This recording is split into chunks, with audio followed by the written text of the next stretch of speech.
আসসালামু আলাইকুম। সারা বিশ্বে তৃতীয় বিশ্বযুদ্ধের সম্ভাবনা দেখা দিয়েছে। যে কোনো মুহূর্তে বেঁধে যেতে পারে তৃতীয় বিশ্বযুদ্ধ। যুদ্ধের ডামাডোল চারদিকে বেঁধে উঠেছে। ইরান এবং ইসরায়েলের এই যে একে অপরের উপরে পাল্টা আক্রমণ, সেই আক্রমণে নির্বিচারে প্রাণ যাচ্ছে সাধারণ গণমানুষের, যারা যুদ্ধ চায় না, যারা সত্যিকারের শান্তি চায়।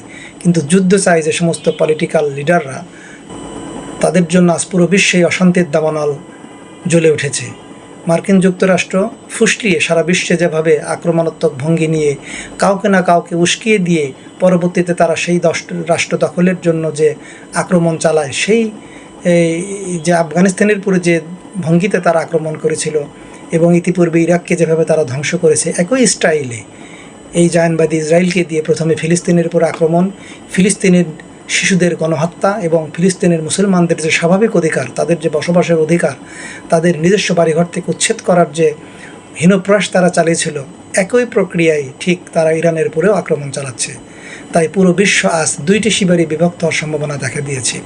ইসলামী শক্তিগুলো বলছে যে তারা প্রয়োজনে ইসলামী রাষ্ট্রগুলো নিয়ে ইসলামী সেনাবাহিনী গঠন করবে, কিন্তু সেই ইসলামী সেনাবাহিনী যদি কিছুদিন আগে যখন ফিলিস্তিনের নিরীহ মানুষদের উপরে, যে ভূমির উপরে আল্লাহ রাসূল বহু হাদিস বর্ণিত আছে, যে ভূমিকে পবিত্র ভূমি বলা হয়েছে, সেই পবিত্র ভূমিতে যখন শিশুদেরকে গণহত্যা চালানো হলো, তখন যদি ইসলামী আর্মির কথা বলা হতো এবং তখনই যদি ইসলামিক আর্মি গঠন করা হতো, তাহলে আজ হয়তো ইরানকেও এই পরিস্থিতি দেখতে হতো না।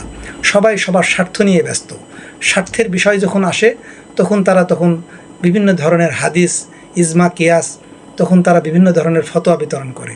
কিন্তু আজ এই ফতোয়া তখন যদি ফিলিস্তিনের সময় বিতরণ করা হতো, আজ কিন্তু এই অবস্থার তৈরি কখনোই হতো না। বরং যেটা হওয়ার, সমাধান হওয়ার তখনই হতো। তখন হামাস যেভাবে ইসরায়েলের উপর আক্রমণ চালিয়েছিল, তখন যদি অন্যান্য ইসলামী রাষ্ট্রগুলো সেইভাবে এখন যেভাবে সহযোগিতা করার মনোভাব দেখাচ্ছে, শক্তিশালী রাষ্ট্রকে দুর্বলের উপরে যখন আক্রমণ চালানো হয়েছিল, দুর্বল যখন, মজলুম যখন আল্লাহর কাছে ফরিয়াদ করেছিল যে হে আল্লাহ, আমরা মজলুম, আমাদের তোমার পক্ষ থেকে আমাদের পক্ষ নিয়ে কথা বলার কেউ আজ নেই, তখন যদি এই সমস্ত ইসলামী শক্তি সেই ছোট্ট ক্ষুদ্র পবিত্র ভূমিকে এবং পবিত্র ভূমির মানুষদেরকে যদি সহযোগিতা করতো, আজ কিন্তু এই পরিণতি ইসলামী শক্তিগুলোর হতো না।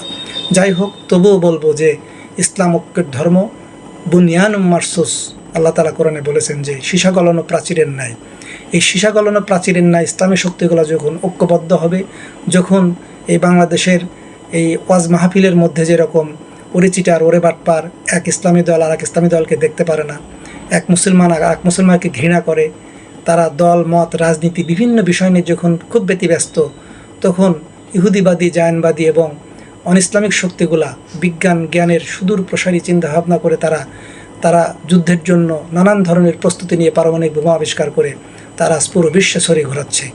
সেই ছড়ি ঘোরানোর হাত থেকে এই ইসলামী শক্তিকে বাঁচতে হলে অবশ্যই বিজ্ঞান ভিত্তিক চিন্তাভাবনা করতে হবে।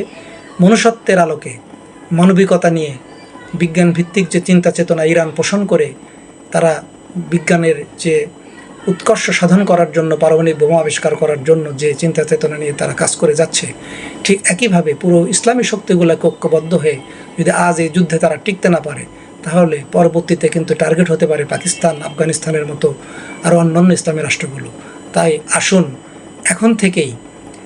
এখন থেকে আমরা যেভাবে পলিটিক্যালি আনরেস্টের সুযোগে আমরা একে অপরের থেকে বিচ্ছিন্ন হয়ে আছি, অন্তত রাজনীতি যেভাবেই করি না কেন, আমরা ইসলামী স্বার্থে আমরা সকল মুসলমান এক, এই মন মানসিকতা যদি আমরা যতক্ষণ পোষণ করতে না পারবো, ততক্ষণ আসলে ওই যে লেভেল প্লেয়িং ফিল্ড আমরা যে নির্বাচনের ক্ষেত্রে বলি না, এরকম অবস্থা কখনোই তৈরি হবে না।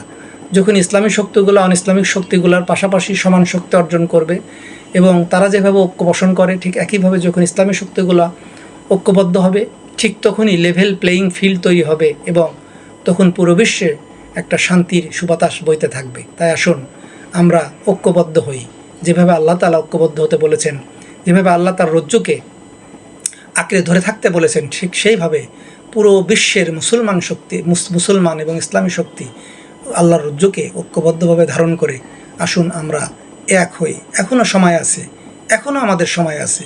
আমরা যদি এক না হই, তাহলে আল্লাহ আমাদেরকে দলে উপদলে বিভক্ত করে কাফের মুশরিক বেঈমানদের হাতে মার খাওয়াতে থাকবেন। এটা কোরআনের ফয়সালা। তাই আসুন আমরা এখনও সময় আছে, আমরা ঐক্যবদ্ধ হই।